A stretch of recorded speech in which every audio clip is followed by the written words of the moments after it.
Welcome to the Weekly Whiff podcast. I am joined. I mixed up joined. He fucked up the intro.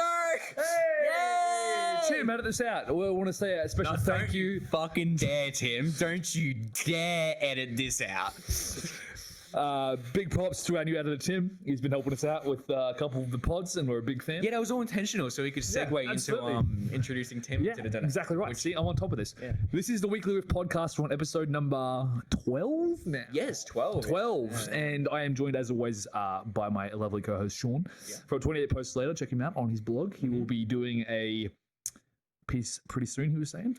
Yeah, hopefully by the time this comes out, it'll be out. But it's got to be out by the time it comes out. Yeah, none of us have fucking done anything for a while at the point of this recording this. Yeah, I mean, neither man's been busy. Busy world. Yeah, busy world. Yeah, busy world. How was your week, bro? Tell me a story. So my week. So I'm trying to think what I did. Oh, I watched the Underworld movies. That's right. Yeah, I remember you. I remember we talked about that a bit. Yeah, my friend and I marathoned all 5 Underworld movies. And that was probably the most fucking exhausting thing I've ever done in my life. Like, holy shit, by the end of it, I was like, I am past that. Because I went to bed, like, at 4 a.m. in the morning that day that we marathoned them and woke up at around, like, 10 or something to start marathoning them. So I was kind of already like, fuck, I've made a mistake. But holy fuck, watching those movies is a lot of fun. They're fucking so stupid and goofy, but they are really fun. I watched them a lot as a kid, so they're a bit close to my heart, I'd say, but...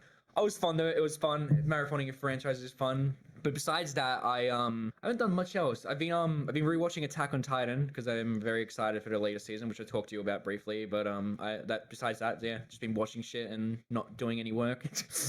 Mad. How's your week been? My week's been pretty good. My couple of weeks been pretty good. I've been playing a bit of Tekken here and there, so I've been ranking up online with that. Yeah. I've been reading a writer who's very close to my heart. Basically went through and just read his entire series of books that exists in the last 2 weeks. Okay, well, punching through them. Barry Eisler. Oh, I haven't heard. He writes the John Rain series. It's a really sick series, and I really strongly recommend it. It's sort of a assassin thriller kind of story. Okay. Yeah, it's really cool. Never heard of it. Nah, I'll have to show you, man, at some point. So there's that. And there's also, on top of that, I have been reading the Les Norton series. I don't know if you've heard of this before. I think I've heard of that, but I don't know what it is. Les Norton is like this Aussie writer, and essentially the main character is a bouncer for an illegal club in Sydney on the cross. Sounds pretty cool. In the 70s and 80s. Huh. And it's like super Aussie and super bogan. It's actually really sick. That sounds pretty great. Yeah, it's fun. So I've been reading a bit of those. So I worked through the first one, onto the second now. His name's Rob Barrett, I think. Something like that. Barrett, something Barrett. Been doing that. I've read through... reading then? I've been reading a bit, yeah. What else am I doing? Like, watching anything? Finished off Limitless a couple weeks ago. I don't know if I mentioned that. I think I remember you talking about that. Yeah. I don't even know if we talked about that in the last episode, but I do remember you talking. Because we had a couple of double ups. Yeah. Because every now and then we talk outside of the podcast. Yeah. We're not great friends outside the podcast, but we occasionally chatter. Every now and then. Yeah. When Shaun decides to grace me with his presence. Yeah. Outside of just having to pull him out of the closet and bring him out here for the podcast. Yeah, basically. At this point. No, I've been reading a lot of books, man. I read a lot of stuff on Kindle, and I've been listening to a lot of podcasts as well. So more training. Big fan. That's right. That's right. I'm trying to get a feel for how to do a podcast. Exactly right, dude. Exactly right. Mad. Also, that's another thing. It's something I picked up from another podcasting things like mad. That word. I picked it up from this podcast. I've listened to, I kid you not, like 16 hours worth, if not more than that. These Aussies, and they just say mad all the time. Yeah, that sounds mad. like us. So I just picked it up. I just picked it up, and now it's part of my vocabulary, and I can't get rid of it. So I apologize. There's a lot of words we repeat. I've noticed that I say likely a lot. I say ultimately a lot as well. Fucking drives me insane every time I'm editing a video, and I have to cut out me fucking saying that word. We say I say like a lot. That's the fucking worst one by far. Yeah. You're not too bad. You don't have any words that repeat from what I remember. There's a lot of them. One of my favorite words is apocalyptically. And did you know? You said that too much in the podcast. I haven't. I talked about much apocalypse. I do like the word apocalypse, and I say apocalypse is a fun word to say. Apocalyptically is not a word. Yeah. Oh yeah, that's true. It's not technically is it an adverb? Well, we're worried about technicalities in this podcast. We get nowhere. Come on, exactly right. Okay, so this week we will be discussing Tekken 7 because Shaun hurt me with DMC 1 and I wanted to hurt him back in return. My favorite game, my favorite fighting game at least. And we were discussing this earlier. It's a tough one because you didn't really hurt me back or anything though. I don't think I've been scarred or anything. But no. I tend to hurt you. No, that's fair. That's entirely fair. It was painful. I'll say that much. Yeah. Well. So how did you find Tekken 7? I appreciate it, I think is the best term to describe it. And I fully recognize that it is a good game and I even enjoy it at points. However, it is very hard for me personally to get invested into fighting games. So I don't think it's a matter of difficulty or anything, but it's more a matter of I didn't have the time to obviously invest into it and invest into it. But when we played earlier today, it was probably more fun than I had like playing the actual game on my own. So on that note, playing it with other people seems a lot more fun than playing it on its own, and makes me want to get invested into it. But it is a game that I respect and think it is a fantastic fighting game. Though there are problems I have with it in terms of like fundamental issues that don't even attribute like go towards the or like the fighting game aspect to it. There are just things in that game that I look at and I'm like, So how do you find it? Like, what do you mean by it's difficult to get into? Fighting, like I think fighting games in general are like you can't just kind of like you can pick it up and start playing it, but you have to learn it basically. Like at some point, like you can't just play it and then like mash buttons all the time. If you're gonna play the games for more than like 10 hours or so, I'd say by the end of the 10 hours you started to learn combos and that. You're not just going to mindlessly mash buttons against everyone you play against. It's a game where you do need to stick with it for a while and you need to devote time to it. Obviously, in a 2 week span, I feel like I wouldn't have been able to devote as much time as possible. Like if I did spend the whole 2 weeks playing it, then absolutely yes. But I have a life and I have things to do. But I didn't have the time to devote myself into it and to learn all the combos. So obviously, it's a bit hazy for me, and it gets and playing against a computer as well, it gets really annoying and it's not as fun.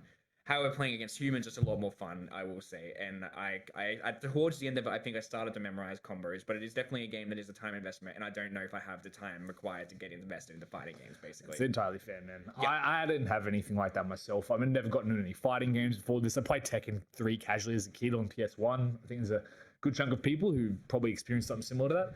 And I didn't get into this. I played some Dead or Alive previously to that, and that was Wow. kind of just a drinking Fucking game. degenerate. I know, thank you. Wow, guys. And I was basically I was drinking excessively and eating large amounts of pizza. So about 5 pizza boxes tall, 2 bottles of Jack Daniels, and about 7 bottles of Coke. Sounds like the perfect description of someone that's playing Dead or Alive. Yeah, pretty much. So we would do that for about 2 days straight with my mate back in Bundy, Dean. Love you, man, if you're listening to this. And we would basically do that. And I did not know how to play the game. I never got into training. I never had anything to go back to and play it myself. So when I finally got a PS4 and Dean told me that he was playing Tekken 7, and he's been a big fan of Tekken for years, and I should get it.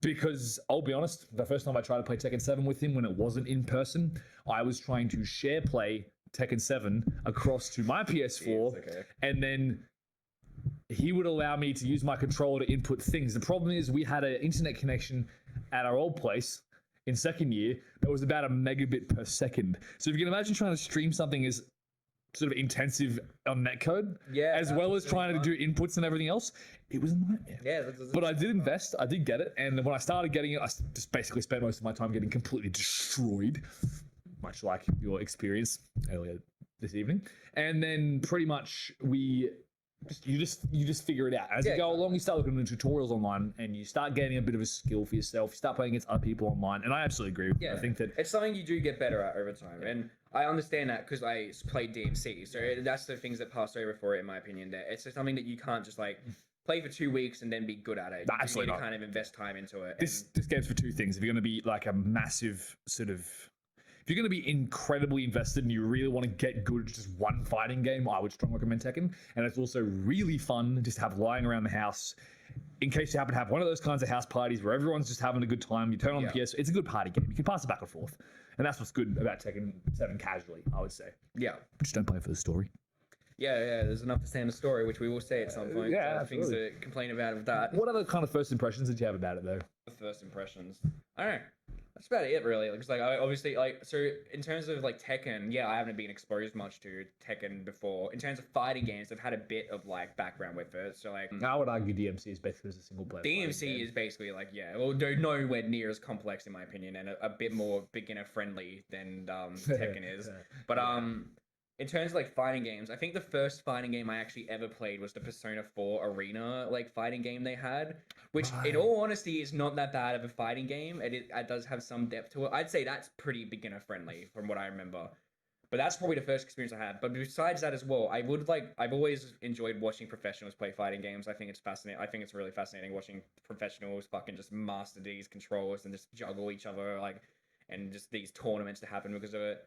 I don't know if you've ever heard of this thing called, I think it was Salty Bet or something. Have you heard of that? No, I haven't heard of I it. think I think that's what it's called. Someone in the description can fucking roast me if I'm getting it wrong. But from what I understand, it was like this. I think it was Mugen or something is what it was called. It was like this kind of fighting system thing where it had like that you would import a bunch of like random kind of user generated characters, I think, and then the AI would go against each other over and over again with these shuffled characters and competing in tournaments.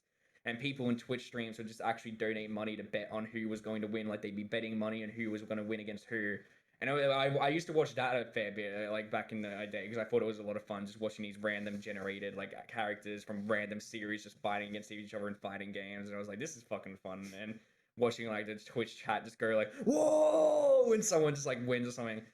So I've had experience in the sense that I've watched a lot of tournaments, honestly, with fighting games, a lot more than people would probably be surprised. But besides that, I haven't had much experience with fighting games besides Persona 4, and I think I played Street Fighter 5 with a friend once in like a JB Hi-Fi store because it was there, and we were both like, let's play it right now. And then we played, and we're like, man, that was a lot of fun. We should try and get it one day and play it, and we never did. Oh, and there was another game. It's another weeb game. It was this one where like the visual novel, not visual novel, the light novel fucking distributing company in Japan made this game where you could play as a bunch of light novel characters in it. And so it had like characters from a certain magical index, from Dora, and other light novels in it. And I remember my friend got it for me, and so that we could play it against each other. And we had a lot of fucking fun playing that. Like I say that's probably the most I invested the time into because we spent a lot of hours playing that. We had fucking awesome. We have this one story that we always love to think about where like we were both like 1 inch away from health like each, and it was the final round, and we both like swung at each other, standard anime fight, like two swords swing at each other in the final hit. That was fucking hype. So I played that game a lot. I can't remember what its name is, but I'm sure some degenerate listening to the podcast will be like, I know that game. I'll leave a comment or something. But that's about as far as my fighting experience goes. Various random games here and there, but nothing like concrete like Street Fighter or Tekken to say that I played. Or Dead or Alive. I'm not going to live that one down, apparently. Yeah, I can't believe we've got a Dead or Alive degenerate on the podcast. Dude. We're all going to start somewhere, is all I'm saying. All right. Yeah. Anyway, so we've gone through our experiences with it, but yeah. I respect the game a lot. It's basically my summed up point. Even if I am not good at the game, I don't think I hate the game or anything. I just fully acknowledge that I am not big brain enough to go at it just yet. But if I spent a lot of time, if I got invested into a fighting game, I'm sure I could easily accept it because Devil May Cry kind of taught me that I'm not actually too stupid at learning combos and that. So I'd say it's very similar with a couple of key differences, and that is that, and you will find this as well when you're playing against AI on Tekken. It's the AI is cheating. It can read your moves. Yeah, so if you keep consistently using the same move, you notice it starts blocking it and then punishing it. Yeah. And if it notices you're weak to a certain move, it'll keep doing it over and over again. I was gonna say, like when we were playing it earlier, that if it was more fair fighting against you or something than it does AI. AI just doesn't seem as fun to play against. They feel fucking annoying as hell to play. It is really frustrating. Although there are certain things in this game, especially if you're playing large amounts of treasure battles. When treasure battles, basically, you can rank up your offline thing. I've actually maxed out my treasure battles. Nice. But I've gotten the whole way up through the game, and it's really funny because you can just immediately launch basically every character from the start and carry them to the wall, take off half the health bar, and go from there. Which is how I've got so many of these things wired into my brain. I just did that for hours. Yeah, exactly. But against people, you do feel like there's a fighting chance, and even when you're landing hits, it feels so much more satisfying to get a hit off against someone who's carrying you from wall to wall, just destroying your face, as opposed to just hitting an AI and then it starts cheating or it starts reading your moves. It does that, you know. The game is a bastard. Yeah. When it comes to AI, and when you get into the boss battles for the campaign, and they like start ramping up the difficulty, it is cooked. It is cooked. They will start reading your moves in advance. Pretty bad difficulty spike. It's also just it's like after the fourth or fifth fight, it just turns into a wash there is a lot on regular difficulty. Because I think the campaign has a lot of missed potential in terms of what it could All right, well let's go into that. What missed potential do we have? So my problem with the campaign is that it might and this kind of ties into the general thing I have with the game. Like the biggest problem is that it's not beginner friendly at all. It doesn't it really is hard for you to kind of start with that game because it doesn't really teach you a lot, and you're kind of just it's like you're thrown into the fray at some point. So especially against some of the AI, like you said, they're fucking difficult to go against. But the campaign disappoints me because I think there was a lot of potential to teach players how to play like that. And It looked like that's what I was gonna do at first because it has the combo, like it has like the taunt, like not the taunts, the crouching things. It tells you what to do against certain enemies or something. It gives you a small tip. Those tips aren't really too helpful. But when I went into campaign, I was like, I assume that the enemies will start off fucking like piss easy or something, and then like eventually it'll get harder or something. No, the first like player, like NPC AI that you go against is pretty much like the average. Nina. Yeah, it'll kick your. It still kicked my ass. I was like, awesome. That's cool. It also gives you not really that many fun characters to play as, in my opinion. Like it's like the roster's small. The campaign's tiny as fuck as well. Like it's 3 hours basically, and it's stupid. But besides going into that, the thing that pissed me off most, I think, is when because around the halfway mark, I was like, I don't really fucking care about this campaign. I don't know why I'm playing it on normal. I'm just playing it just to see what the campaign is like story wise. So honestly, I'm gonna switch to easy and just go through the rest so I can watch the rest. And then I got really annoyed about what I found out because on the easiest difficulty rating, the game doesn't let you do combos at all. Basically, if you press square, it'll just do a different move or something. So I was trying as Alyssa to play combos, like to do combos when it let me play as her because I knew what her combos were, and it wouldn't let me do them because the way it's rigged, the controls are rigged up when you go to into the easiest thing is it just gives you a stronger move as your base attack thing. The simple combos. Yeah. Setups. And that pisses me off because, in my opinion, what the game should have done is if it sees that someone's playing on the easiest difficulty, it should have been like, they're struggling a bit. Let's show them how to make combos or something in the tips. So the tips should have like changed to combos or beginner combos and told you how to actually start doing it better. It doesn't do that. It just basically makes it, oh, you do stronger attacks now. And in a way, that makes it harder because it's harder to actually hit combos on the NPCs you're fighting because but they can still do the combos and will kick your ass. But you kind of can't. At the end of like the campaign, I was just button mashing. And it really annoys me that the game didn't give you the opportunity to like, if it to be like, oh, this person's like not doing too good. Let's let them get confident. Let's like teach them how to play, and then once they beat on easy, they'll be like, okay, I want to try it again on normal and see if I'm better now. But instead, it's just like, no, you get like stronger moves, I guess, but technically you can't combo, so you're not learning how to play the game at all. If you found it difficult, they just give you a handout, and in my opinion, that's bad because it's not gonna. I feel like if someone played the campaign, they're not gonna like want to try out this like online mode or something. It would be very odd to me if someone played the game, got a fighting game, and then played the campaign and didn't try and fight online or anything. Who honestly plays fighting games for story? And that's like there is something I want to get to on that. But I think my way of reviewing things is that if the game is offering me something, I'm considering it a part of the whole. So if there's a campaign in the game, I'm going to criticize it and take away points from the game if it doesn't do what it should do as a campaign. I don't expect fighting games to have good stories because that's not the point. Fighting games are online games, really. You play a fighting game to kind of fight each other. If there is a story there, I'm going to go in there and criticize it because the game made it, and I feel like it's a part of the package, so I want to criticize it. And I think that a campaign for a fighting game should be a good chance to teach you how to play the game. And then at the end, like when you're done, it's like, all right, now go into the fucking big boy field and play online or something. You play the campaign, you know the basics, go try and experiment a bit. If I may interject for a moment. Yeah. Campaign is console exclusive. It wasn't on the arcade machines that came out in 2016. I mean, think about it. Like, why do they release fighting games on? They added the campaign as a thing, as a sort of move it over to PS4 and to Xbox and the PC as well. But it wasn't a part of the original package. Okay, yeah. That makes sense, but yeah. I'm still like, it's still part of the package for the PS4, in my opinion, and I think that there is more that they could have done with it, and it disappoints me. Absolutely. I think I agree with you entirely in that it is not very user-friendly. However, this is the 7th installment. Actually, it's not the 7th. It's the 9th installment in the series because they have Tekken Tag 1, Tekken Tag 2. Yeah. And also, if you're counting there's usually Tekken 7, and Tekken 7, this is technically Fated Retribution. But they don't put that in the title because it kind of sounds lame. Yeah. But when they have the original game in the arcade, then they then port it over into the console version, and they'll add new characters. Sometimes add new characters, sometimes add new movesets, sometimes they tweak it a little bit to get it over a certain point, and that becomes whatever it is. So if you're going to count that, I really won't. But let's just assume there's 9 games in the entire franchise, and at this point, if you're playing 7, you've probably had some experience with the earlier ones. I'd say it's a bit different with fighting games though, because no one's gonna play like all of them in a row. Maybe someone's like told like, oh, like get, like you said, like you got thrown into Tekken 7 by your friend. So yeah, it's not like too far fetched to believe that someone is going to be playing this modern Tekken is going to be new to the franchise. And I think that if you're making a fighting game, you should keep that in mind. You don't have to make it completely beginner friendly or something, but I think if you're going to have a campaign, You should always design the campaign in a fighting game to be beginner friendly, in my opinion. But Sean, that's what training mode is for. But training modes, like, that's another problem entirely, where I think the fucking menu design is so hard to, like, navigate, and, like, just, there's so much there, and it's just, like, it's not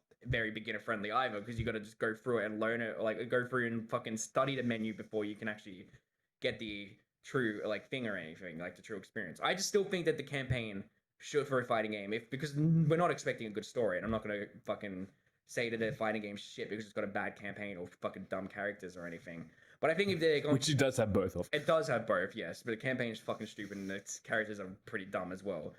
But I think that a fighting game campaign should actually kind of teach you how to play. And from what I remember of the Persona 4 fighting game as well, that's kind of what the campaign did. It taught you a bit of the basics bit by bit and then threw you out there and was like, go for it, buddy. And I think that that's like, it's just wasted potential to me because it seems like Tekken 7 did try to teach you moves at first in the campaign. It's like, yes, there's the low, like the low punch, the low kick or whatever, and this button does this button, and then it says like, oh, basic combo, but then it doesn't teach you anything else after that. And I think it should have tried to teach people combos more or how to Don't even remember basic combos being a thing. I remember basic strings, but not basic combos. Or basic strings, not combos, It doesn't even like teach you how to counterattack or what a counterattack is in the campaign or anything. Or even how to punish moves or anything. You need to do that in practice mode. And like, that's like my thing is that some people going to practice mode, it took me a while to realize how to actually do the punish tutorial in practice mode.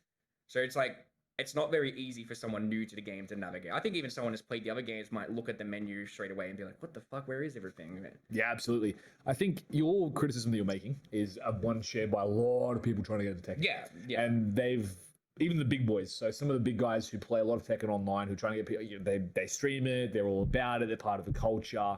They said that this game just straight up needs a tutorial, and like not like practice mode is what it is, but an actual tutorial of how to play the game. Yes. Every other fighting game within reason has a tutorial, teaches you basic punishes, teaches you what blocking is, what crouching is, what a higher, mid, and lower. I didn't know how to block for the whole, like for half of my game time basically. Right. Like I had You're not holding down a button, you're holding back. I had to figure out what it was really, because like I was watching the AI block my attacks, and I was like, oh, is that how you do it? Yeah, you gotta hold back or we leave it neutral. But this could very easily turn into me just listing off strings of things to do with different characters. I'm not going to get into that. However, if people are interested and they want to leave a comment below, I can tell you some of the best like channels. And might even have a little side pod or something just to talk about like I can just give a quick read down of how I'm by the way, I'm garbage. Like I'm not a good player at all. I sit on, for anyone who notices this, there's really basic levels, and then after that you get to green, and I'm in like the third tier of green, which is and I've been playing this game for 3 years now. We've all got lies. We can't we can't expect you to devote yourself. I'm just saying, like I really enjoy this game. I've sunk hours and hours and hours and hours into learning combos and everything else, and a whole bunch of that stuff I learned from online, and playing it online, even against people who are better than you or not so good, like whatever the case may be, it's a really enjoyable experience. Yeah, and you were kicking my ass, but I still had fun playing. Yeah, absolutely. And the thing is that because I think this game was originally designed, Tekken was originally designed as an arcade game. So that's that thing that you go in, you put the coins in, and then you sit there and you back and forth and you bandy it, and there's banter and there's a lot of playtime. And when they brought it out on consoles, it was expected to be the same thing. Online, it wasn't a thing for ages, right? So there is a lot of that kind of sitting in the same room and playing a fighting game with someone, even if you're stupidly outmatched, if you both have a game and you're both like playing against each other all the time, is that idea that you're basically an anime character. Yeah. And I'm ripping this completely off Cosmonaut Variety Hour, but he has this notion that essentially playing and getting good at a fighting game is like being a shonen protagonist. Yeah, that's fair. Because you see the progression. Like it's all about progressing and getting steadily better at the game, learning the rules, learning the ins and the outs, learning how to lever advantages against different kinds of opponents. Yeah. This is where it gets crazy. And I'll just go into this. This game has an almost infinite amount of depth in it.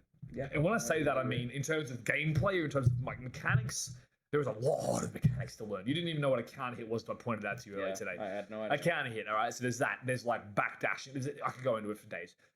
Suffice it to say that it's not just as simple as two people sitting there smacking each other. There is an insane amount of literature, videos, everything about how to get good at this game. And then you watch the pros play and they make it look like it's breathless. But then you also, once you start getting into it, you realize how many hours these people are playing these videos. Well, yeah, exactly. I respect the game for what it is. Yeah. And I like that there is so much depth to it. And I recognize that there's so much depth to it. I'll also say there's like, Shaun has finished the campaign and I have not. I have not actively played through the campaign of this game. Basically.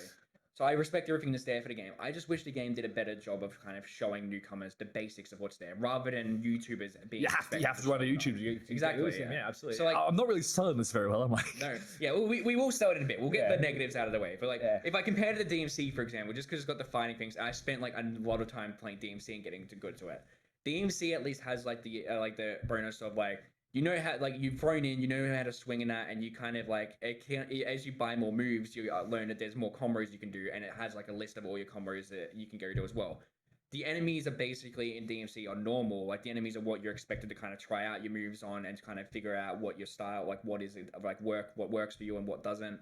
And then by the time you get to the boss, you're expected to kind of throw it all at you. In a lot of ways, DMC 1 does it well. A lot of ways, it does it bad. I think DMC 3 does the teaching mechanics better than any of the games do.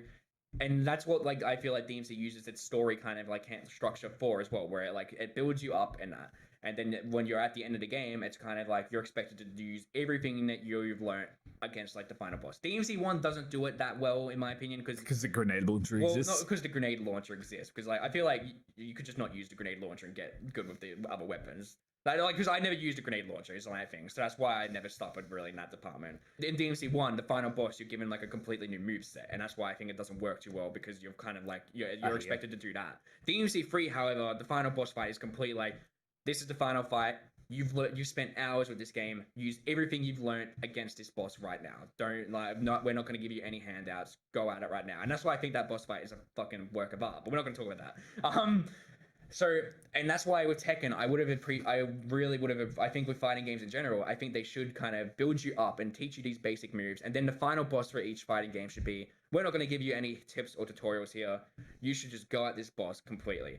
And I don't mind that, like, it doesn't. But what kind of annoys me the most is that the easy mode, the one that shows that someone is struggling with this game, it doesn't give you a chance to learn or anything. It just takes away your ability to learn and it feels like it just makes newcomers struggle, basically, because of it. Because you don't get the opportunity to try out combos or other moves or anything, and that really kind of annoys me a bit. And I think a fighting game shouldn't do that. That's the one thing that I'd say I genuinely am irritated about. Lack of tutorial and failed opportunity for the campaign to teach new players how to actively play the game. Yes, basically, yeah. And like I said, I like to criticize games for everything that's there. I don't want to, like, because it's a fighting game and it's more focused on the online, ignore the single player that is still there. It is a part of the package for me, so I do want to complain about it. That being said, it's not like a bad story in a fighting game is going to take away as many points as a bad story in a single player game would for me. It's just going to, like, be a bit of a failed opportunity for me, and I might take 1 point off because it kind of irritates me a bit. But in the end of the day, that would predicate us actually having a rating system. Yeah, for the games exactly. But at the end of the day, I still think the game is great. One tiny little brownie point that won't factor on any kind of scale of rating whatsoever. I could give a rating at the end gone. I could give the rating at the end of it, like, everything we talk about. If people want me to kind of give a gauge of what I like, comment below if you would like. Yeah, Shaun. comment at all. Yeah. Comment. Would you like to hear Shaun's rating for a thing? Should there be a rating system for the weekly whip? I don't think it would. I wouldn't be upset to do it or anything. It's just like a little brief outline of thing. But ratings numbers are a bit flawed inherently anyway, so there's a bit to go into there. But we won't talk about it. I keep fucking throwing in, like, random. I'm a fucking little feisty little fuckboy, honestly. I just want to fight about everything. But that's the campaign. I'm trying to think of anything stupid that happens in the campaign. Dude, the story's a bit dumb. There is a story. The fact is there is a campaign. They should have just packaged it like they did at the arcades, and it would have been fine. I think the story is so insanely contrived. I mean, I think what a fighting game should do, if anything, for story, I feel like this should be like, I do like the idea of a fighting game campaign building you up and teaching you the basics.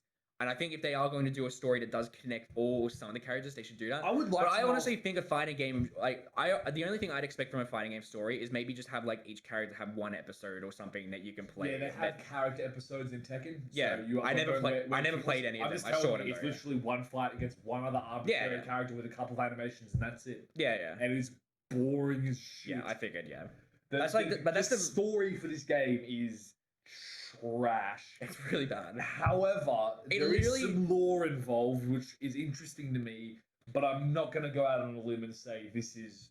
We can talk about the lore in a second, because okay. But I actually want to get something out of my fucking system, because it pissed me off when I was playing the campaign. I'll let that with both battles, Shaun. Come on. So, in the campaign, it fucking abandons plot points, and it annoys me. It's like, yes, Iron Fist tournament, we're having this, and then literally 2 minutes later, he's like, call the tournament off or something, and I'm just like, what the fuck? We're not gonna do the tournament that you just like had this big deal about. And then Alyssa like has this plot line that's wrapped up in like a matter of 5 minutes or something. And I was sitting like, this is the most rushed fucking story I've ever seen in my life. Once again, this isn't gonna like, I'm not gonna get fucking, I'm gonna go call this game trash because of its story. I just want to rant about it a bit because it seems so dumb and not thought into at all. I'm assuming that the old like Heiichi or whatever is like is the like traditional character from the original Tekken games, right? Who's the original? Yeah, he's the OG. Yeah, OG villain. Okay. Yep. So there's a bit of background for this, but essentially Tekken's campaign revolves around this family of people called the Mishimas. Yeah. And the Mishimas make up about 4 to 5, 6, 7 characters on the roster. There's an entire thing of this whole marketing thing with Tekken's story was supposed to be like the bloodline saga of the Mishimas. Yeah. Heihachi's the grandfather. Kazuya is the son. Oh no, sorry, Kazumi. Whoa, Whoa people! No, Kazumi was in no previous games. Was introduced in this one. Really? Yes, legit. what a dumb plot point to introduce this late pretty in. cooked. So Kazumi is she's only introduced in this game, and I don't count her anyway. But she's where the original Devil Jin comes from. Anyways, Heihachi, Kazuya, and then you have Jin, right? That's all there. Now, on top of that, you have the bastard children of Heihachi. Yes, Heihachi has 2 bastard children. I love fighting game lore. Lee and Lars. Oh, Lee's one of them. Yep. Okay. Both of them are bastard children of Heihachi. He's a fuckwit. Who is he? Lee's a fuckwit in the story. Yeah, he's pretty funny, but like he's so fucking stupid. Dude, it's like Milo Yiannopoulos in a fighting game. Yeah. You can literally get him with purple hair and he turns into Milo Yiannopoulos. It's great. He like his rage has him like throwing a fucking rose into the other. Yeah, person it's now hilarious. But he's like dialogue in the fucking story is fucking laughable. Dude, all the dialogue in this story. Yeah. It's not. It is absurd. Anyways, basically this whole thing is that there's a Mishima family. They all try to kill each other. Kazuya and Heihachi have massive grudges against each other. They both want each other dead really, really, really bad. And also Jin is kind of Devil Jin and he may or may not have destroyed some stuff. And tried to declare war on the entire world, then went missing and turned up in the middle of the desert. Yeah, he's in the story for all of Tekken 7. If this sounds confusing, it's because it is. He's in the story for all of Tekken 7. He's just asleep. Then in the final 2 minutes of the game, he wakes up and he's like, yes, I've got to settle the score. And then the devil mark kicks out and then the credits roll. And I was like, oh man, sequel bait. Yeah, pretty much, yeah. So you got Jin and Devil Jin. Actually, I should add that's probably 8 because Devil Jin and Jin are different characters in this game. Yeah. And I'm pretty sure one of my first few matches that I played, I picked random and it gave me Devil Jin. And I was like, what the fuck am I doing? Yeah, and the thing about the Mishimas is, just from a multiplayer perspective, they're all very high execution because they all have this move. It's called an electric God Fist. Yeah, playing them in the campaign was weird. I didn't know what I was doing. Most Mishimas always have an electric, what we call an electric, and most true Mishimas have an electric and what's also called a hell sweep, which is just a really fucked up low that launches you straight off the bat. Anyway, that's technicalities. But long and short of it is, the story for this game sucks really badly, and you should not play it for the story. Also, I would challenge you, Shaun, and I will discount anime fighters. Tell me, and I mean this, like legitimately, tell me a fighting game that has a good story. Well, I need to have so this is going off of what I've heard. Yeah. Basically. So discounting anime fighters because you knew I was gonna fucking say BlazBlue. Yeah, yes. Right. Yeah. But because apparently one of the Mortal Kombat's one isn't that bad. I remember I watched one and I was like, it's serviceable. It's stupid, but it's dumb. Like it's dumb, but it's serviceable. But it's kind of like it's not. But it's still dumb, and this is my point. It's still dumb. Yeah, and the same with Injustice, right? Injustice is another one. It's like, there's a story, there's this, there's that, and I think my boy Badger puts it the right kind of way. We don't really care about the story. It's just an incredibly contrived set of circumstances that certain characters can beat each other around the chops.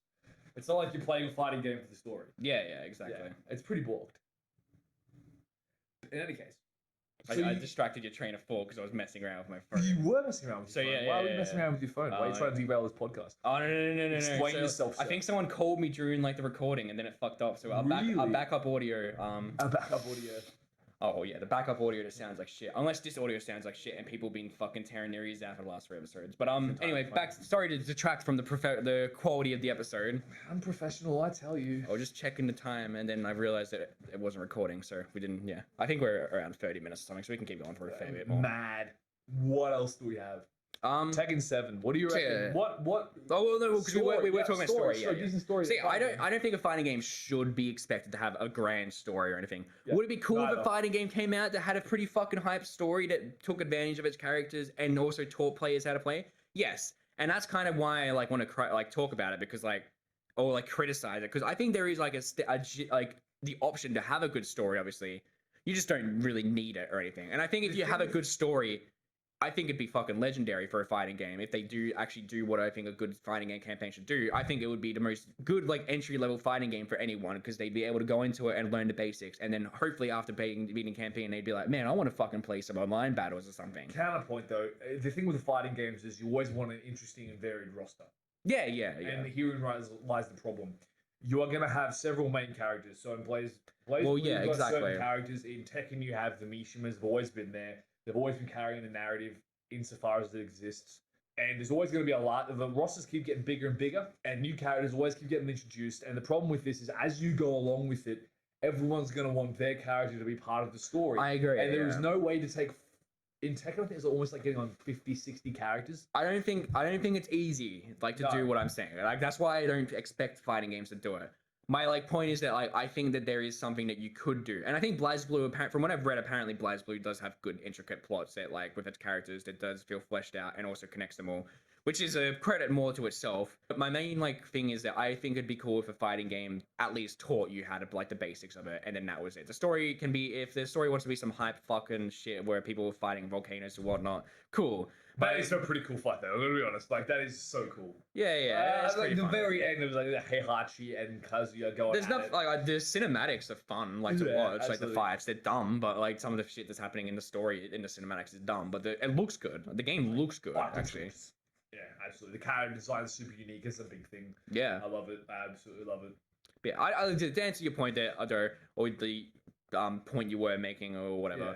I don't think a fighting game does need a good story, and I don't think it should be expected of a fighting game to make a good story. My main point is that I generally think there is something you can do with it, and I think Tekken 7 just really fucking did some really stupid things in terms of. And I will defend it by being this is the ninth installment in the game series, and yes, I absolutely agree it should be a better tutorial.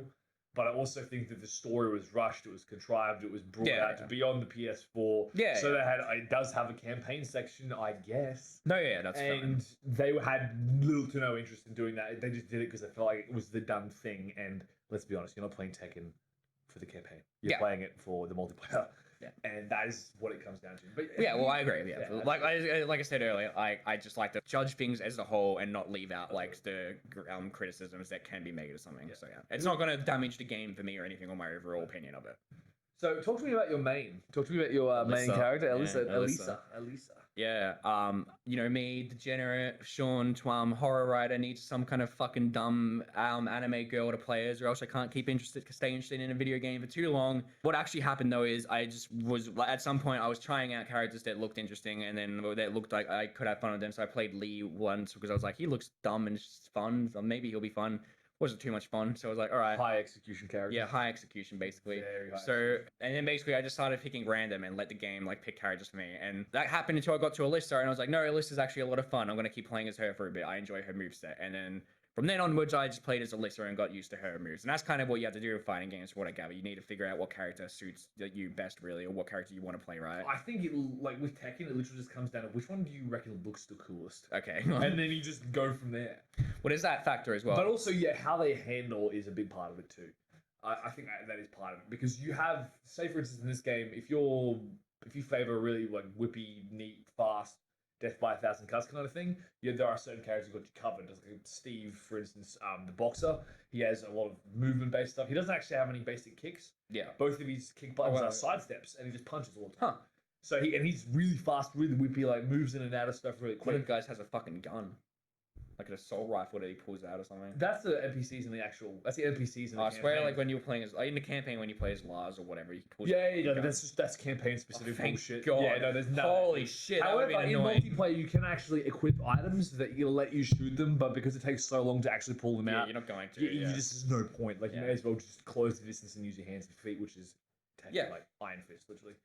But I think the characters all have a good variety from what I've seen. Oh, dude, it's mad. Like name a country, and there will be a character associated. Yeah, that's something I want to praise as well. Actually, for the campaign, they got a lot of like. It sounds like at least that they got a variety of voice actors from different countries to actually do it or something. Like maybe it's just one guy that knew. Maybe it wasn't actually some like Italian guy doing the Italian voice work. It was, but yeah. Okay, so Claudio's Italian, Heihachi's Japanese, obviously. Elisa speaks in Japanese, but Her father is Russian. Yeah, I was gonna say. And he's her not a name is character. Russian Oh, as he's a fuck. joke character from like Tekken 3. Okay. There's a lot of stuff going on there. Lee is Japanese. Xiao Yu, the diminutive Chinese girl, Chinese, obviously. Yeah. Panda and Kuma are both bears, so they just roar at people. Do you think they got a real bear in the studio? What's to do that? it? Do you think they got a real bear? Nah, definitely not. I mean, they went pretty far. with it. King only speaks in Jaguar growls because he doesn't actually have English. Of But he's course. from Mexico. He's a luchador. If you have the pigeon mask on, does he speak in pigeon noises? No, he still roars. What a weird. fucking wasted opportunity. I agree, dude. If I could make pigeon noises, and That would be destroy fucking you, hilarious. That would be mad. I'd be around that. That'd be sick. We have Leo is German. Leo's Of German. course. You have Eddie Gordo from Brazil, does capoeira, so he speaks Brazilian Portuguese. Miguel, who's a Spanish Catholic, 6'8", smacks people around with knuckle dusters. He's fun. You've got Gigas, who just speaks in Hulk noises. No He's Australian basically the characters Hulk. though, so gotta say No, they used to be Roger. They had a kangaroo with boxing gloves in this that game. is fantastic. Why is he not in Tekken 7? Yeah, I don't know. I don't know why he's not. Yeah, well, I want answers too. either man. way, the edition I played didn't have any fucking kangaroos, with boxing Bangaroos. gloves. He's playing no in it. bangaroo though. No, but so Roger. Of course, a fucking Australian character was a kangaroo. Yeah, with boxing gloves. It was sick. What His name else? was Roger. You look at Australia and you're like, fighting game, kangaroos. Yeah, go with for boxing it. gloves. Yeah, boxing gloves. It's bad. Dude, I never got to play as Roger, but I'm That's sad that I fucking did depressing. not. I haven't played What Tekken. are the goofy, like really goofy characters they have? They have Lucky. Oh, Chloe. they used to have Gone. This is a tiny little dinosaur thing that Oh, just wow. spin around and smack people in the kneecaps. They have That's Lucky funny. Chloe. She's one of your favorites, right? Lucky Chloe. Japanese as well. I didn't play her as her once. Japanese ego. You should be proud of me. You said you thought I was gonna like play as her, but I. Oh, dude, because you're a degenerate. You just said it yourself. But you took the chick with a detachable head and chainsaw round. So I have Yeah, more obviously. respect for you. Yeah. Yeah, She can alright. fucking throw off her head. Once That's again, surprising. Dean would just be rubbing his hands together, going, "My kind of guy." Dean is a big fan of. He played Lucky Chloe for the memes to fuck with me. He learned Elisa reasonably well until I got wise. And here's the funny thing: I learned several moves of how to counter them, specifically with King, so I could wreck your day. Yeah. Except you didn't know what those moves were, so I couldn't use them against you. Kind of funny. I Yeah. have muscle memory about several specific moves of hers Yeah. that you kept using. That you didn't use at all, that were there, that Dean would use unapologetically to Yeah, beat it's me probably around the better than me. chops. Lily, French, another one of Dean's favorites. I was talking a lot about you, Dean. You should get on the podcast. Get on the podcast. You just like pressure him into it. I know, Live. just do it. Live. Do it. He's got a really good Palpatine voice. Do it. And at least Eliza is his favorite. Elisa and Eliza. Eliza is the vampire. Oh chick with yeah, the yeah. She horns. looks fucking. That's his main. She looked And great. She is insanely annoying to deal with. She's got She's DLC though, so it was like. yeah, she is, and she's actually have to pre-order the game to get her. Really? Yeah, it's very difficult to buy. You can get it, but she was difficult to get her hands on initially. Also, Akuma is in this game. There's a lot of guest fighters. You have Noctis from Yeah, they Final have Fantasy Noctis, 15 they have DLC. Negan from The Walking Dead. You have Geese from King of Fighters. You have Akuma, who's in the base game from Street Fighter. You have Negan's the oddest one to me that he's in that game. Like I saw that. I was like, really? yeah, It's pretty Really? odd. and they have a whole bunch of new characters in this. And this is the thing about Tekken. It's been accumulated for so long that most of these characters probably started out with conservative movesets. But basically, as you go along in the series, they just keep adding moves to them, and they keep the old ones but give them Yeah. new applications. So Elisa is a relatively newish character. I think she only came in the last couple of installments. Yeah. King has been in the game since day one, like Oh, has he the been? first Yeah. installment. Yeah, dude. Okay. Like Jaguar Wrestler has been in forever, and it is cooked now. How many of the moves of his you have to learn? Yeah. And I've never played any of the previous ones seriously, so I don't know. But yeah, King is difficult to get. I imagine it. Yeah, it would be interesting to see like someone who played the game from like one of the early games and going up. I imagine it'd be a lot easier to kind of adapt. Or so yeah, there's that going for it. So shoot us a comment if you would like to see Shaun and I play a couple of games together and record it and put it up on YouTube for you. Yeah. We could add that in. We'd Shoot a splice that comment in. if you would like us to pay for the stuff first and then set it up. Pay for the stuff We first. don't have the material right now to do it. You can say I barely had the material to Yeah, record. it'll be podcast, it'll be so really it's ready to garbage. go. It'll be really garbage PS4 quality stuff that we're gonna export to It'll be YouTube. really like stereotypical. We'll just get a camera and film the TV and like. Play Oh, it dude, and there's Tim could splice it in. It's just like, that'd be fucking what funny, is actually. this Tim would black hate market? That would be dude, fucking hilarious. we gotta do it. Gotta Yeah, that'd be funny. We could do that as like a joke one. Wow, someone's Someone's trying to knock on the door. Give me a minute. We're gonna curse him out. Edit this one out, Tim. Don't listen to anything Pete tells you to edit out. I'm the boss of this show, so whatever I say gets edited out. Don't edit that out because that's funny. But edit out me saying it was funny. So what were we talking about? You got a couple of little insecurities there, don't you, Shaun? Oh, I have a lot of insecurities. Man. Let's get into them. I wouldn't call them This is stop being the Tekken podcast. It's now become the Shaun's Insecurities podcast. Oh, we could be here all fucking day. We could be, and we may be. We may be. What were we talking about? Alyssa, right? Yeah, Alyssa. Pink hair, android, detachable head. What more could I want in a character? Chainsaw arms. Chainsaw arms. Rocket boosters can shoot her arms off. Yeah. Can regrow There's them. a lot of fun stuff that her character. Adorable Japanese high-pitched voice. Adorable Japanese / Russian high pitched. Like not Russian voice, but like she's meant to be Russian, right? She's got a Russian. She's got a Russian as fuck last name. Boskanovich in the American speaking. Yeah. There's isn't the brunette with sunglasses. Katarina. Isn't she Russian? Like doesn't Nope. she speak Russian? What does she speak? She's not speaking Japanese or anything. Nope. What is she speaking then? I think she was from Brazil. Okay. Portuguese. It sounded very aggressive from what I remember. Yeah, but it's Hispanic. I'm fairly sure it's Hispanic. I don't think she's straight Spanish. I Her think moveset she's was from. interesting as well. Actually. It's annoying, dude. She was actually designed as an easy way for players to get into the series. Oh really? Yeah, a lot of her stuff was designed to actually That be would easier to make pick up and sense, play. Yeah. Yeah, that would make sense. She's got some good stances, good runs, good like, and you just keep pressing one of the kick buttons and she keeps doing kicks, so it's kind of really irritating to deal with. Yeah, that's not fun to do. Yeah. It is what it is. I like King because he hits like a truck. He felt really meaty when I first ended up playing him. I didn't realize how fast he could be. And then when I actually remembered, it's like, this guy's a wrestler. I can do wrestling things with King. Dude. And then I learned how to do He wrestling fucking things. just punted me across the fucking field like It's amazing. I love it. I times. love it so much. I've never been into professional wrestling. I've never had any of that stuff going on in my head at all. I just remember playing with him the first time, like when I was sitting down with Dean. I was like, King's like, he feels meaty. The way some of his stuff just hits, just visceral. I like it. And then I started realizing you could just do neck breaks and crazy shit and just start like picking people up and breaking all their limbs individually. I was like, yeah. I'm into this. I'm around this. Sick fuck. And it's thank you, Shaun.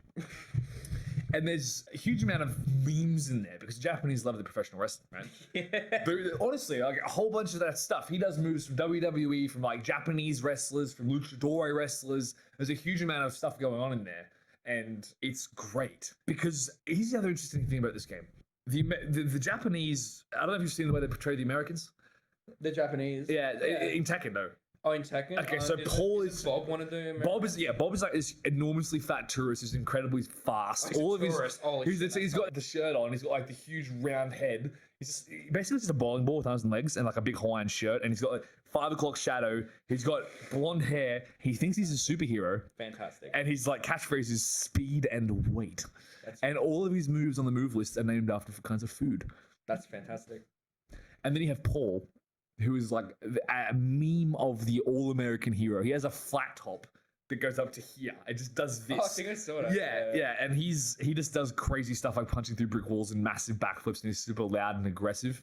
He has a thing called a death fist. A death fist. And it just hits for like 40 damage every single time you hit with it. It's amazing, dude. Like, I just love how they will just mess with people. But then they do a character like Negan, and they play it completely straight. Like, he literally has like one of his opening intros is he just kicks the door of his caravan open and walks out with his club. Yeah. And he's completely on the money. And likewise, like Noctis is basically the same character as he's in Final Fantasy 15. Yeah, he definitely is. Yeah. And I love those like little things in the level design as well. You've got that thing where he's sitting there. You're on Hammerhead, the multiplayer stage, which is DLC, and you have them sitting there with like you can see Prompto and is it Ignis? Yes, Ignis and Gladios. Yeah, Yeah, so, they're all in their back with the car, and then you can see like the chocobos in the background and stuff. It's really cool. It's cool, yeah. Yeah, it's great. The music design, I love the music in this game. Some of the music in this game is sick. It's really the high. menu theme is really cool. Like, Yeah, a whole bunch of like them. one's really good. The jukebox is a PS4 thing you can get exclusively, but that allows you to get all the music from all the Tekken games and then put them over the stages that you want when you want, which is a cool feature. The customization of this game is absolutely batshit. I didn't experiment with that much. You definitely should have. Yeah. However, it's still lacking some, and so as a consequence, there's been a slew of mods. Yeah. And to get some of the best outfits, you need to have what's called fight money, which you get from playing the treasure battles and everything else. Look, customizing in this game, it's just easier to go online, get your like shit rocked consistently for about 3 whole days, and if you keep just submitting yourself to the masochism that is online Tekken, particularly on PS4 where the netcode is kind of garbage, you will eventually get enough to just buy anything you want, essentially. However, there's certain items you can't unlock unless you play, I think it's like 200 online matches. Or no, it might be more than that. I don't know. There's like a certain point, if you play a certain amount of online matches, you just unlock everything by default. Jeez. Except there's certain things you can only get out of treasure battle chests, which are basically just loot boxes. So you like play the treasure battle, you win the treasure battle, you get the loot box, and then it opens up and it'll give you a random item. And then they have all these different kinds of rarities of stuff. That's a lot. That's a lot to do. It feels very stereotypical of online experiences to have. That's the offline experience, my dude. Oh, the offline. That's the offline experience. Oh, well, the online that's experience is completely different. The online experience is golden, and I really enjoy it. And the learning curve is insane. What I played with you was fun. I was actually going to say we haven't talked too much about the fundamentals of the gameplay. We talked about the teachings of it, but because I remember one thing that stood out to me because I remember you said in the DMC episode, so this is me fucking one-upping you and fucking using your words against you. Line me up. I remember in the DMC game, you said that you didn't like how the control or something you had to adjust to where the camera was. You do have to do that in this as well, and it is just as... The camera stays fixed. Yeah, but you still, if you move around on the field, you still have to kind of position that, or at least it's very unclear sometimes for me what direction you meant to use the analog in for some moves. Right, so you have 2 sticks. Yeah. Okay, so the left stick moves you. Yeah. And the right stick does nothing. Yeah, well, the left stick, not 2 analogs, I mean. So, like, 2 directions you can go in, so, like, left and you also said before, you can sidestep in this, so sometimes you can like. That's right. You can get off axis, and which makes combos very difficult, or even you just whiff them entirely. I don't find this to be a problem, at all. It's just that I remember you said called it out in DMC, so DMC's camera actively tries to fuck you, and I stand by my statement. But I think it's just the same thing. Really, there's not much interference either way. Because in Tekken, you're going to be moving around a lot. You're going to be thrown around a lot, and you have to adapt to what direction you're facing and what way the moves are. I agree with that. Yes, you will. However, you're in a 3D space with no obstacles, no items in there, not a huge cluster of enemies who obscure your sight. And you can see your character at all times when you're playing the video game. You can't do that with DMC1. Oh, if you're good enough, you can. Yeah, if you're good enough, you can. But I'm not good enough. Yeah. All right. Well, I think Tekken's... I feel like it was the same thing, and I do... Well, you're wrong, so there's that. It is the same thing, though. It's not the same thing. Yes, it's fundamentally the same thing, that you have to adjust the controls and what direction you're playing in. That's the same thing as DMC. You may be making the argument that it's worse in DMC, which is a fine argument to make if you want to. Yes, but Tekken's camera is fixed, and there's nothing in the way between. You always see your character. I'm not arguing that it's worse or anything. I'm just making the point that positioning is important. Thing. Yes, I agree with you. Let's settle on this. Yes. Positioning is important in both DMC and Tekken, and I need to get better at DMC in order to be able to fully utilize that. And likewise in Tekken, you just got to know where the axes are. Yeah, and I agree. And this is part of the whole thing with depth. Like, you can go, okay, what is basic movement? Takes a while to hang off. Like, when we started playing, was I moving like any kind of AI you'd ever seen? No. Like, jittering back and forth, side steps, moving here, moving there, going all different places. Like, that's a constant thing online. You'll find that all the time. Then you get into different movement skills. Then you get into while rising. There's literally every character has a stance called while rising, which is when you're coming out of crouch in a standing position. Oh, yeah, while rising. Yeah, while rising X. They don't really explain that to you either. You just kind of have to piece together. That's something you have to find on YouTube. Literally, like, I did not know what the hell that meant. I was like, what do you mean while rising? It's like coming out of standing, but where's the input window? Before we get too far from the control thing, though, I do want to state that I think for Tekken and DMC, it's important that the controls move like that, because in my opinion, if it was always controls move, or the camera? Like the controls are like that. I mean, so like based on where you're on the camera, for example, for Tekken, if there are moves where you have to move left and then like enter a button prompt. Yep. But then if you're faced on the other screen, you'll have to move right to do that button prompt. It's inverted. Yes, it's inverted. Yeah. I think that's important for both DMC and Tekken, because if it was always like that, it would interfere with what I think is important for those games, where I want to feel like I'm going in the direction the characters are going in. Right. So with DMC, when there's a move that's like forward and then triangle or something, if I want it to be that it makes it easier for me if it's forward in the direction that Dante is facing, just like how in Tekken it's forward in the way that I can hear that. Tekken's so I do want to make it very clear. I don't think that this is an issue with either games. I think it works either way. I just wanted to point out that it's very similar. You are moving around. You are right. Yeah. You are dropping truth bombs tonight, mate. And like I said, I don't think it's bad in either game. I think DMC, I agree with your point that it is fucking, like, there are enemies that can get in the way and it is hard to keep track of time. Yeah. But after playing that game for 50 fucking hours, at a certain point, I start to get used to it. So yeah, it's right. And likewise with Tekken, it's like what we were saying before with Tekken, where I recognize I haven't played the game enough to be good at it. Yeah, it's right. It's literally just inverted. What's like our discussions this week. I think mission accomplished. I think the biggest problem is that Tekken just fucking, it doesn't teach you some of the things sometimes. It's just like a lot of it's assumed knowledge. A lot of it's assumed knowledge, and what's not assumed knowledge, you have to go and find out for yourself. And even now they've got the proper. They can get frame data if you pay for DLC, and they've got sample combos, and they've got punishment training, all that other stuff in there. You got to know where to look for it, and most people picking up the game. Punishment training drove me insane as well, because I was like, I think I know what it wants me to do, but it was just like, oh, press these buttons at this point or something. But then I had to press it earlier than the point it was flashing. Timing figured out and everything else. It's a pain in the neck. Yeah. I'm not going to do a full video tutorial of how to get started in Tekken, but I can give you a list of places to look. Yeah, exactly. For sure. And there's definitely, that's like, I love that there is a community that does help with that. There's a lot of people, yeah. I do think that a game should be expected to teach the basics to its I players. think it should. I think I agree with your point. I think Tekken needs a better tutorial. Yeah. I think the story is arse.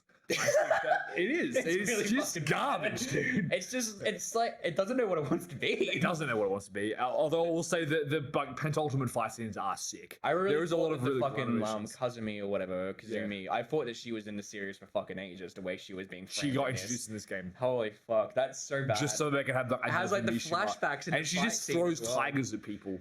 Yeah, her moves. She's fucking annoying to fight against. Yeah. Again, another one of Dean's favorites. This man can basically play like reasonably consistently every female character in this game and destroy you with them. So he mastered all the waifus. He did. Yeah. But his ultimate waifu is Eliza. And I'm throwing Dean under the bus so hard right now. And I'll be very interested to see what he has to say about it when this comes out in about 6 months. He's gonna rant. We're gonna get like a full. Dude, like, we need to get him in here. He would never do we're it. gonna get a but we're full gonna get him in 10 paragraph comment from him. here. Oh, Like, dude. No, he'll just go like. Not even. He'll just be like, dude, what the fuck? It'll be fun. Anyway, all right, we are running out of time. Yes, we are, my friend. Okay, so. But ultimate points. Yeah, ultimate points. I've said what I want to say. The story's ass. The multiplayer is amazing. I think with this, it's a huge learning curve. Yeah. Once you get over the learning curve, you start to realize you are in fact a even a sort of low to mid tier shonen protagonist IRL. Once you get to that point, that's when it starts to get fun. It's like I can definitely see it as rewarding, and it's partly because I played DMC, so I know what would happen if I hadn't like played this longer or something. So I know that it is a game that you're meant to learn, and I respect it greatly. And I love watching. I always love watching tournaments of fighting games, of any kind of fighting games, because I love watching professionals play it. While I don't have the time to be a professional at it or anything, or to get too invested into the games, I still greatly respect it, and I greatly enjoyed my time with it. Though that being said, I enjoyed my time a lot more when I was playing it against Pete than I was playing against the computer AI, because fuck the AI. Go back into it. Also, but the thing is, to get good at this game and have fun with it, you really have to sink time into it. Yeah, exactly. It is just a time sink, man. Yeah. So if you have things to do, you're just looking for a cheeky little jaunt into video game land, and you want to, just have a bit of fun and sort of do a bit of online competition, don't pick Tekken. Yeah. Just straight up don't do it. Yeah. But if you want a really rewarding experience and then be able to be that prick who walks into a house party, someone's got a PS4, someone's got Tekken 7, and you just want to walk in there and just ruin the casuals. Yeah. If you want to be able to pick this game up just randomly somewhere and then be playing against a whole bunch of other people who have no idea and just destroy all of them and then just earn their unrelenting hatred for the rest of the evening, definitely learn how to play Sounds a bit Tekken personal 7. to you. That story sounded a bit personal. No comment. So Sean, but yeah, I think what are we doing next week, bro? I think that's a Tekken. I think that's a Tekken discussion done. Unless you've got something else. Yep. I had something. Well, I've got my first blog post was on Tekken Yeah, fair as true, well. yeah. I'm gonna post a picture of King on Twitter. That can be the thumbnail.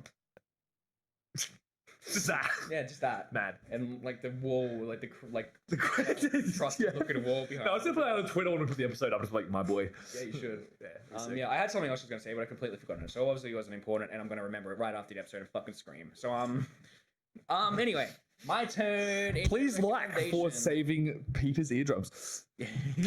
Peter or Tim. Yeah. Oh, Pete. As in after the episode. Yes. Sorry, I had to deconstruct a joke. Aha, funny. Tim, keep that in. Anyway, my turn to recommend. Yes, it is. It is. We All are right. up to. This is going to be episode 13. It's going to be horror, isn't it? All right, little fuck boy. I've been a bit fucking sick of the shit you've been pulling the last two recommendations, so you got a fucking choice of yourself right now. Oh, do I now? Okay. But this ain't a friendly choice. This is a pick your poison kind of choice. So, sadistic choice. so on the one side, the next two seasons of BoJack. On the other side, a depressing movie. Which one are you gonna go for? Do I get any more details on the depressing movie? It is a movie that I have talked about in the past, and it is a movie I greatly love, but it is a movie I consider incredibly depressing. Perfect Blue? No, it's not Perfect Blue. I'll give you that much. Yeah, it's 5 centimeters per second. I'm not saying anything else. So that is it. No. It's a Shinkai movie. I don't know, man. BoJack Horseman. I don't really. We've already done BoJack. It's been 10 episodes. That's why I'm throwing it into the been suggestion. 10. Yeah, at this point it'll be been 10 episodes, so that's why it's in the suggestion. Either of those two. Are you trying to drive me directly into alcoholism? Yeah. Make a choice, dude. Then BoJack it is. We're gonna do BoJack. We're gonna do BoJack. All right, next two seasons of BoJack. That was probably next 2 seasons. the riskier choice. So season 3 and 4 next week. I'm looking forward to it. All right. All right. Thanks everybody for tuning in. Please like, subscribe, and also just ask us questions on Twitter so we can have other segments in this show aside from us just screaming autistically at each other. If you want to comment or something, then Absolutely. We appreciate any and all feedback. yeah, exactly. Yeah. Well, we already know we're shit, so keep telling us that we're shit. Throw some dislikes. Please like. Throw some dislikes here. Make Please like to raise Shaun's self-esteem. All right, guys. Thanks very much for tuning in, and have a wonderful whatever it is when you're listening to this. Mental stability for next week. Yeah, if you don't hear from me, this is going to become the Shaun Show.